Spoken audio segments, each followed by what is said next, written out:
ME 206 automobile engineering unit 1.3 and part C, parts of automobile. I am Pradeep Mathुरिया from Government Polytechnic College Dungarpur. वैसे तो ये सभी material जो भी आप लोग देख रहे हैं ये सब गूगल से, बुक्स से कलेक्ट किया हुआ है, जिसको आप कहीं पर और भी सर्च कर सकते हैं। कोई पार्ट शॉर्ट हो उसको आप डिटेल में देखना चाहें। और इसके अपन ने जो ऑटोमोबाइल के पार्ट्स देखे थे पहले, तो अपन डिफरेंट देखते आ रहे हैं, इंजन, ट्रांसमिशन, क्लच, डिफरेंशियल। तो उसी सिलसिले में आज आगे के पार्ट्स देखते हैं कि और कौन से ऐसी चीज़ें हैं जो ऑटोमोबाइल पार्ट्स में कंसिडर होती हैं। Now we come to control systems. जो कंट्रोल सिस्टम गाड़ी में लगे होते हैं, जो गाड़ी को कंट्रोल करते हैं। जैसे इंजन है, गाड़ी चला रहा है, पहिए उसको घुमा रहे हैं, और शाफ्ट उसको पावर ट्रांसमिशन कर रही है, गियर भी पावर ट्रांसमिशन कर रहे हैं, क्लच भी एक तरह का पावर ट्रांसमिशन कर रहा है। लेकिन गाड़ी को कंट्रोल कौन कर रहा है? कंट्रोल का मतलब या तो चलाना है, रोकना, या लेफ़्ट राइट मोड़ना या घुमाना। तो ऐसी चीज़ें जो गाड़ी को कंट्रोल करती हैं। Control systems are used to control the motion of an automobile and therefore are essential in an automobile. These include the steering system and braking system और ब्रेक्स। तो जो मूविंग मोशन में ऑटोमोबाइल है उसको control दो तरीके से कर सकते हैं। या तो उसको रोक दें, ब्रेक लगा दें, या उसको इधर उधर लेफ़्ट राइट ले जाएं। तो ये दोनों सिस्टम स्टीयरिंग के थ्रू और ब्रेकिंग सिस्टम के थ्रू होते हैं। So these both systems are called in automobile control system. First we take steering system. आप सब जानते हैं स्टीयरिंग को, व्हील्स, रैक हाउसिंग, ये रैक है इसमें, जिससे स्टीयरिंग घूमता है। तो ये रैक इधर उधर लेफ़्ट राइट होती है, जिससे ये हिस्सा लेफ़्ट राइट होता है और भैया लेफ़्ट राइट मुड़ता है। यूनिवर्सल जॉइंट आपने देखा होगा, टर्न जब लेते हैं, प्रोपेलर शाफ्ट में भी देखा था पीछे। तो इसमें स्टीयरिंग घूम रहा है, लेकिन ये पावर इस तरह का जॉइंट है जिससे कि ये भी घूम रहा है हिस्सा अलग अलग, और एंगल के ऊपर पावर ट्रांसमिशन हो रही है। कि एंगल होने के बाद भी ये 180 डिग्री लाइन नहीं है, इसलिए इसको यूनिवर्सल जॉइंट कहते हैं। और ये स्टीयरिंग कॉलम, ये अंदर स्टीयरिंग। सो बेसिक एक फंडामेंटल जो है इसका वो ये है। Then we come to automobile while moving may be required to traverse a circular path. अब गाड़ी को गोल भी घूमना पड़ता है। It has to be turn through the some angle if the path is not straight. Highway कभी straight नहीं होता, लेफ़्ट राइट घूमता रहता है, कभी लेफ़्ट कभी राइट। उस कंडीशन में आपको गाड़ी को मोड़ना पड़ेगा। There may be other situations also when the road is turning towards left or right and an automobile is required to turn to left or right। तो जैसे जैसे सड़क घूमती जाती है, अब ये बहुत कॉमन चीज़ हो गई कि कहीं पर भी रास्ता घूमता ही है, लेफ़्ट होता है, राइट होता है, सर्कुलर में आता है, ट्रायंगल आता है, यू पिन आता है, हेयर पिन आता है, तरह तरह की सड़कें आती हैं। उन सब पे आपको व्हीकल को घुमाना है। तो ये जिम्मेदार हो गया स्टीयरिंग सिस्टम, जो उस गाड़ी को अपनी मनचाही इच्छा में अपन उससे गाड़ी को घुमा सकते हैं। This turning of the automobile towards left or right or in the curved path is provided through steering mechanism। ये जो टर्निंग है जिससे गाड़ी मुड़ती है लेफ़्ट या राइट, ये या मुड़े हुए रास्तों पे चलती है, ये काम स्टीयरिंग सिस्टम के थ्रू किया जाता है, स्टीयरिंग मैकेनिज्म के थ्रू किया जाता है। The steering system is required to be quite accurate as the automobile should turn accurately along with the path. ये सिस्टम एक्यूरेट होना बहुत ज़रूरी है, क्योंकि हम जितना जहाँ चाहते हैं वहाँ गाड़ी मुड़नी चाहिए। कई बार आपने देखा होगा गाड़ी ओवरटेक कर रहे हैं, कहीं आमने सामने गाड़ी आ रही है तो क्रॉस हो रही है, तो अपन क्या करते हैं, स्टीयरिंग से हल्का सा बचाते हैं। तो वो स्टीयरिंग सिस्टम कितना सेंसिटिव होता है और कितना कंट्रोल्ड होना चाहिए। जहाँ इतना घुमाने पे गाड़ी इतना लेफ़्ट हो जाएगी, तभी अपन कहीं कहीं खड्डे बचाते हैं, कहीं बीच में ऊंचा पत्थर आ जाए उसको बचा जाते हैं। तो स्टीयरिंग सिस्टम की वैल्यू तब समझी जा सकती है जब हम बड़े प्रिसाइज मोशन में चल रहे हैं। बहुत पतली सड़क है, एक तरफ बिल्कुल पहाड़ी पे गाड़ी चढ़ रही है, उस समय स्टीयरिंग सिस्टम कितना कंट्रोल होता है कि लेफ़्ट राइट में हल्का सा पहिया एक इंच जाए तो नीचे गाड़ी खाई में कर सकती है। उस हिसाब से आप सोचिए कि स्टीयरिंग सिस्टम की वहाँ कितनी इस समय इम्पोर्टेंस है। तो इस तरीके से ये स्टीयरिंग सिस्टम बहुत एक्यूरेट होना चाहिए। Then we come to braking system. दूसरा कंट्रोलिंग सिस्टम क्या था? ब्रेक। ट्रेडिशनल ब्रेक आपने देखे होंगे, पहले ड्रम ब्रेक होते थे। पिस्टन दबाया, ये डिस्क फैली, ये जैसे इसमें कुछ सारे इन्होंने रियर डिस्क ब्रेक, ये भी डिस्क ब्रेक है, ये भी डिस्क ब्रेक है। ये था ड्रम ब्रेक, यस। तो ये जो ड्रम ब्रेक होता था, इसमें जैसे ही ऑयल यहाँ आया, ये छोटे छोटे पिस्टन लगे होते थे, इस पिस्टन से ये फैलता था, तो ये दोनों प्लेट्स उस गाड़ी के अंदर फैल जाती थी। आई एम सॉरी, ये भी डिस्क ब्रेक नहीं है, ये मतलब ड्रम ब्रेक उस तरह का नहीं है। ये थोड़ा सा इसमें डिफरेंस है, इन्होंने इसको इट्स ए कॉम्बिनेशन।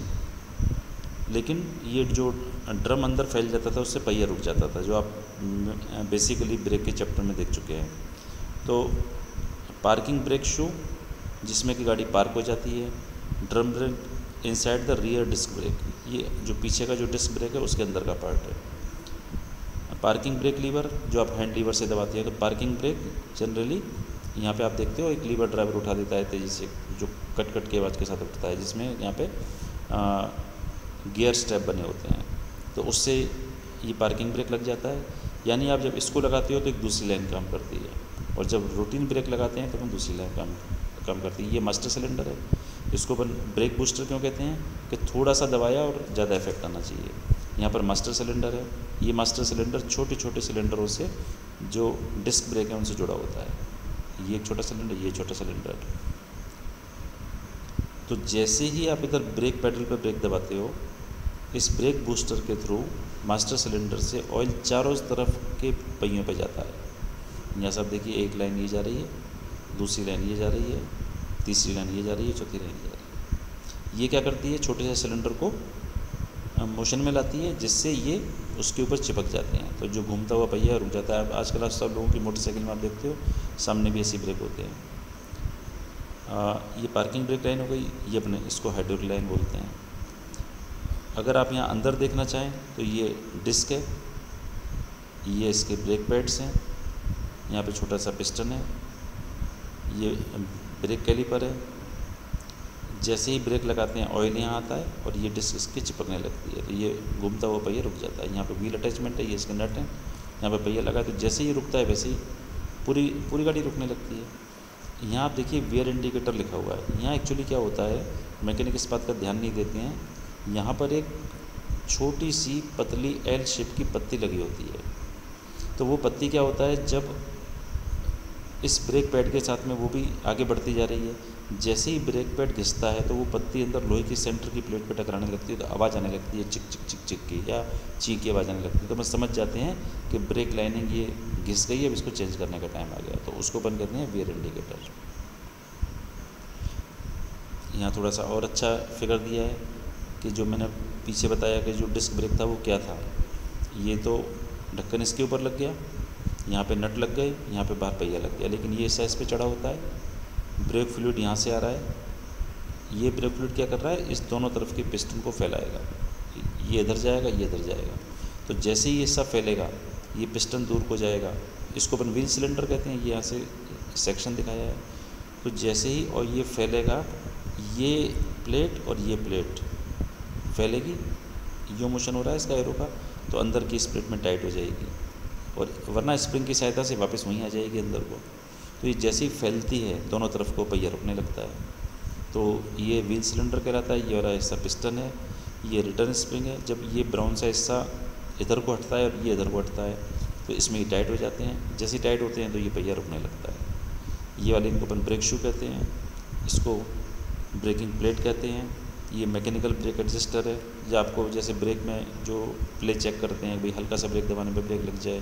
कई बार ब्रेक रगड़ने लगते हैं, ये पैड इसमें रगड़ने लगते हैं प्लेट में, तो अपन यहाँ से एडजस्ट करके इनको थोड़ा अंदर कर लेते हैं। तो ये इसका ब्रेकिंग सिस्टम हो गया। दूसरा ब्रेकिंग सिलेंडर में आपको बोला था एक मास्टर सिलेंडर होता है जो छोटे पहिए के सिलेंडर पे ऑयल पहुंचाता है। तो बेसिकली क्या हो रहा है, ये छोटा सिलेंडर तो लगाए, पिस्टन लगाए अलग अलग पहिए पे, तो ये 4 लगे हुए हैं। ब्रेक दबाया, ये है मास्टर सिलेंडर, इसमें ऊपर ऑयल भरा होता है, यहाँ पे भी पिस्टन है, स्प्रिंग है। तो जैसे ही यहाँ ऑयल अंदर भरा हुआ है, अब आपने ब्रेक जैसे ही दबाया, ब्रेक पैडल दबाया, तो ये ऑयल इसमें से होता हुआ इन छोटे सिलेंडर में आ जाता है। ये इन पिस्टन को फैलाता है, इधर का पिस्टन इधर जाता है, इधर का पिस्टन इधर जाता है, तो ये ब्रेक फिर काम करने लगता है। तो इसको अपन स्लैब सिलेंडर इसलिए कहते हैं क्योंकि ये मास्टर सिलेंडर है, तो उसका नाम स्लैब सिलेंडर दे दिया। बाकी ये सब सिलेंडर है, छोटा है, ये 4 सिलेंडर होते हैं इस तरीके के। देन डिस्क ब्रेक, तो यहाँ पे अपन ने जो ब्रेकिंग सिस्टम ये देखा, इसको अपन पढ़ रहे हैं कि डिस्क ब्रेक कैसे काम कर रहे हैं और सॉरी ड्रम ब्रेक कैसे काम कर रहे हैं एंड फ्रंट के डिस्क ब्रेक कैसे काम कर रहे हैं। चारों डिस्क ब्रेक हो सकते हैं, चारों ड्रम ब्रेक हो सकते हैं। पुरानी गाड़ियों में चारों ड्रम ब्रेक थे, आजकल की गाड़ियों में पीछे अभी भी ड्रम ब्रेक है और आगे डिस्क ब्रेक है। डिस्क ब्रेक रोकने में एकदम इफेक्टिव होते हैं। तो लेकिन ये टेक्नोलॉजी थोड़ी महंगी होती है, इसलिए ये लोग आगे दो लगाते हैं। आपने देखा होगा गाड़ी ब्रेक लगाती है तेज़ी से आगे को झुकती है, कारण ये ब्रेक जल्दी अप्लाई होते हैं। देन यहाँ पे ये वाला अपना ट्रेडिशनल ब्रेक सिस्टम है जिसको डिस्क ब्रेक बोलते हैं। ये अपना व्हील है, cup, hub, disc, pin on which caliper slides, ये वाला caliper, inspection hole for checking, pad thickness, यहाँ से पैड थिकनेस दिखती रहती है, ब्लीड वाल्व जो ऑयल आता है उसको निकालने के लिए, पिस्टन, फ्लेक्सिबल होस पाइप जहाँ से ऑयल एंटर होता है, brake pad and ventilation slot. चूँकि ये डिस्क जब रगड़ती है, ब्रेक लगाती है तो गर्म होती है, तो उसकी हीट निकलने के लिए। तो ये सिस्टम कैसे काम कर रहा है कि ये शू इस घूमते हुए व्हील को जकड़ लेते हैं और पहिया इनसे अटैच है। तो जैसे ये डिस्क इस इन पैड्स के दबाव में आती है अंदर, ये रुकती है, स्पीड स्लो होती है तो उसका पहिया भी स्लो हो जाता है। So this is breaking system. This causes a reduction in speed of the vehicle and bring it to rest when necessary. Common चीज़ है, जैसे स्टीयरिंग मोड़ने के काम आता है, ब्रेक गाड़ी रोकने के काम आता है। ये अपनी गाड़ी रेस्टिंग पोजीशन में आ जाती है। Bringing an automobile to rest is an important as its movement. जैसे मूवमेंट इंपॉर्टेंट होता है वैसे ही टाइमली ब्रेक लगना भी इंपॉर्टेंट होता है। ब्रेक सही नहीं होंगे गाड़ी स्किड कर जाएगी, बहुत तेज़ ब्रेक लगा देंगे गाड़ी घूम जाएगी, गाड़ी ओवरटर्न भी हो सकती है।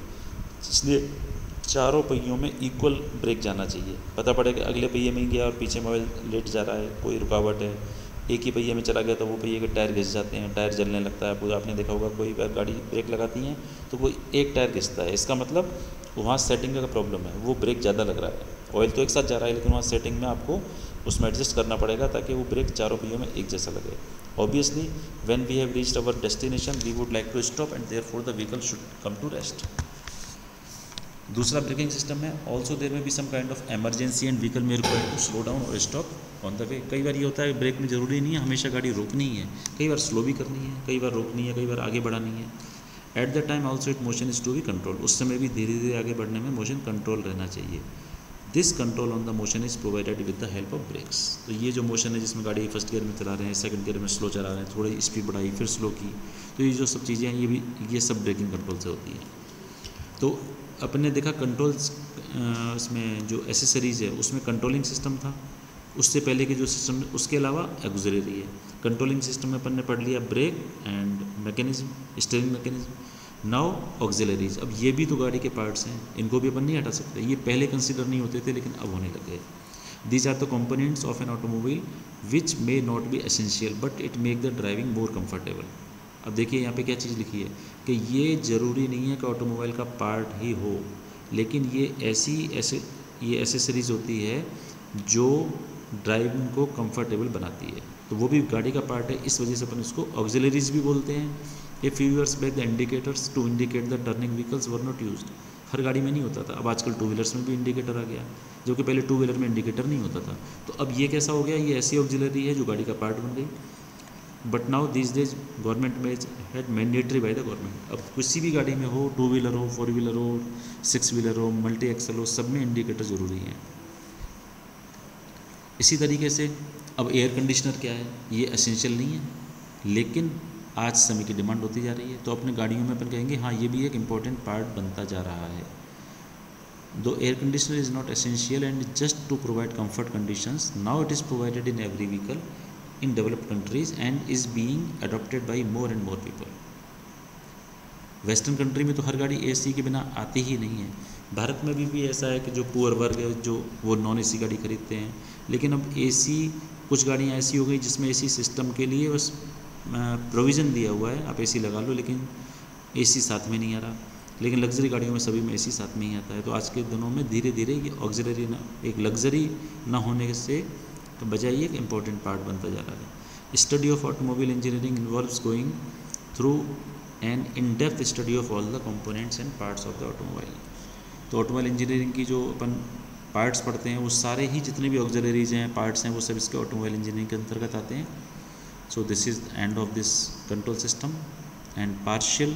अभी भी इस यूनिट का और हिस्सा बाकी है कि पार्ट्स और भी बाकी हैं। फ़िलहाल हम इसको यहीं एंड करते हैं। Thank you very much. आप मुझे किसी भी समस्या के लिए, कहीं शीट में प्रॉब्लम है, इस पावर पॉइंट स्लाइड में प्रॉब्लम हो,